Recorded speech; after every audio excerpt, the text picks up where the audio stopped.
एक बार शनिवार की रात को एक पास्टर चर्च में काम कर रहा था और वो आधी रात हो चुकी थी। कुछ कह सकते हैं हम 10 बजे के करीब कुछ समय था। तो पास्टर ने जैसे ही काम पूरा कंप्लीट किया तो उसने सोचा कि मैं अपनी वाइफ को, अपनी पत्नी को फ़ोन करके बता दूं कि मैं घर वापस आ रहा हूं करके। तो क्या हुआ कि उसने चर्च का जो फ़ोन नंबर है उसे लिया और वह एक्चुअली लैंडलाइन था या रिसीवर हम कह सकते हैं वो था। तो जैसे उसने फ़ोन किया तो बाय मिस्टेक उससे कोई गलत नंबर लग गया। तो क्या हुआ कि उसने फ़ोन किया बहुत बार, बट जो रिंग थी वो जा रही थी पर कोई आगे से उठा नहीं पा था। तब उसने फिर कुछ समय इंतज़ार किया और इंतज़ार करने के बाद फिर दोबारा नंबर डायल करके फ़ोन किया। जब उसने फ़ोन किया तो उसकी वाइफ ने उठाया और कहा कि आप जल्दी घर पे आ जाओ। और पास्टर ने उससे पूछा कि मैंने पहले फ़ोन किया था, तूने क्यों नहीं उठाया? तो पत्नी ने कहा, नहीं, आपने ऐसा कोई फ़ोन नहीं किया, मेरे पास ऐसा कोई भी रिंग नहीं आया। तो उन्होंने उस बात को इतना ज़्यादा सीरियस नहीं लिया। तो क्या हुआ कि वो घर पे चले गई और जैसे सर्विस समाप्त हुई संडे मॉर्निंग को जब पास्टर द्वारा फिर एक बार चर्च में आए तो उस नंबर पर, जो चर्च का नंबर था, उसके ऊपर फ़ोन आया। जैसे फ़ोन आया तो किसी इंसान ने फ़ोन किया और कहा कि आपने मेरे को सैटरडे नाइट को फ़ोन किया था।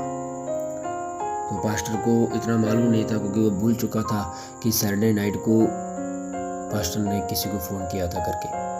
तो क्या हुआ कि जब पास्टर को अच्छे तरीके से याद आया कि हाँ, मैंने सैटरडे नाइट को ऐसे करके मैंने फ़ोन किया था, तो किसी और के पास फ़ोन लग गया होगा।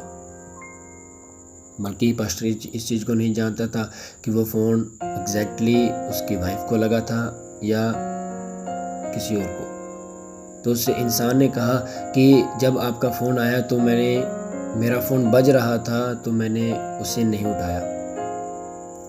तब उसने कहा इट्स ओके। जब पास्टर ने कहा कि मुझे माफ़ करो, मैं उस गलती के लिए कि मैंने आपको रात को डिस्टर्ब किया, मुझे माफ़ करना। तब उसने कहा कि नहीं, ये बात जो हुई है, जो घटना हुई है, ये परमेश्वर की ओर से हुई है। तब उस इंसान ने पास्टर के साथ एक स्टोरी को, एक कहानी को शेयर किया और वो कहने लगा कि पास्टर जी, सैटरडे नाइट को मैं अपनी फैमिली से नाराज़ होकर या अपनी फैमिली के साथ कुछ डिस्टर्बेंस के साथ मैं सुसाइड करने के लिए जा रहा था।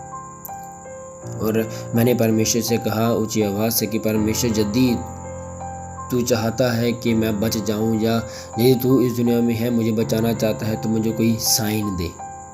और जैसे ही मैं जा रहा था तो मैंने क्या देखा कि मैं जैसे ही इंतज़ार कर रहा था साइन का, उस चमत्कार का, तो तुरंत ही मैंने क्या देखा कि मेरे फ़ोन के ऊपर एक कॉल आ रहा है। और जब मैंने उसको ट्रू कॉलर आईडी में देखा तो वहाँ पे लिखा था ऑलमाइटी गॉड।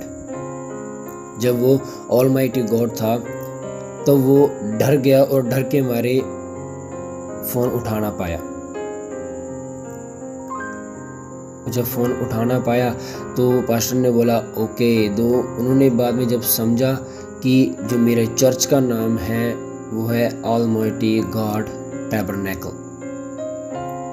तो ऐसे ही हमारी ज़िंदगी में भी कई बार ऐसा होता है कि हम परमेश्वर को बुलाते हैं और परमेश्वर हमें किसी न किसी ज़रिए से हमारी मदद करते हैं और हमें छुड़ाते हैं। हमें किसी भी नज़रिए से या किसी भी प्रकार से हमें आके उत्तर देते हैं। मैं आपका भाई सैमुअल कपूर एक बार फिर से नई सोच के साथ परमेश्वर के वचनों में से आपको कुछ बताना चाहता हूँ। हम पढ़ते हैं भजन संहिता 91 उसके 15 वचन में लिखा है, जब वह मुझे को पुकारी तब मैं उसकी सुनूंगा, संकट में मैं उसके संग रहूंगा, मैं उसको बचाकर उसकी महिमा बढ़ाऊंगा। हम वचन में यहाँ पे देखते हैं परमेश्वर हमसे ये वादा करते हैं कि जब हम अपने मन से, मन की गहराई से परमेश्वर को बुलाते हैं, उसे पुकारते हैं, तब वो परमेश्वर हमारी प्रार्थना को सुनकर उसका उत्तर देता है। और हमें ऐसा ठहराता है कि हम उस परमेश्वर की महिमा करें और उसके नाम को और भी ज़्यादा महिमा देते हुए आगे बढ़ते चले जाएं।